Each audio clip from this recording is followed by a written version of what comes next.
空调不制冷，外机加氟时小心被动手脚把你的核心配件给换掉。尤其是二手空调上面的这个压缩机的启动电容，有的是根本都没有坏，它告诉你坏了，然后大家可以打到电容档位，教给大家怎么判断。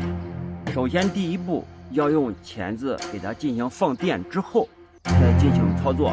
我们再用万用表的表笔分别测量两个装子头，咱看一下36.7，等于说这个电容是35微法的，所以它是好的。